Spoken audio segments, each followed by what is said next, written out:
We had just moved into a little ranch house in the suburbs. Storybook neighborhood. Quiet, friendly neighbors, picket fences, the whole 9 yards. Suffice it to say that this was supposed to be a new start for me, a recently single dad, and my 3-year-old son. A time to move on from the previous year's drama and stress. I viewed the thunderstorm as a metaphor for this fresh start. One last show of theatrics before the dirt and grime of the past would be washed away. My son loved it anyway, even with the power out. It was the first big storm he'd ever seen.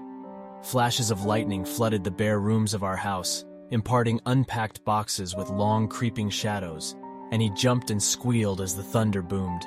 It was well past his bedtime before he'd finally settled down enough to go to sleep. The next morning I found him awake in bed and smiling.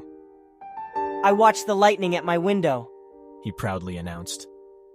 A few mornings later he told me the same thing. You're silly, I said.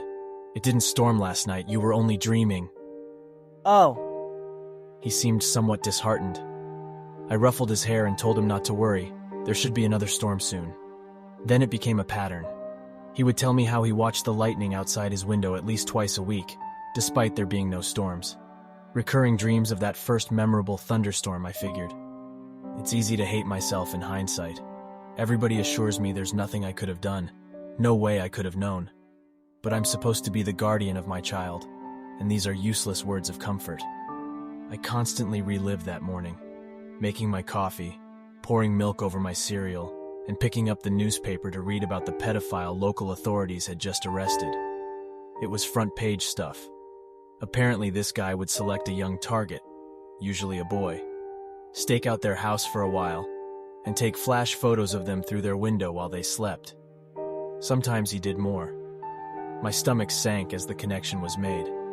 At the time, it was merely something from a child's imagination. In retrospect, it is the scariest thing I've ever heard. About a week before the predator was caught, my son came up to me in his pajamas. Guess what? He asked. What? No more lightning at my window. I played along. Oh, that's nice. It finally died down, huh?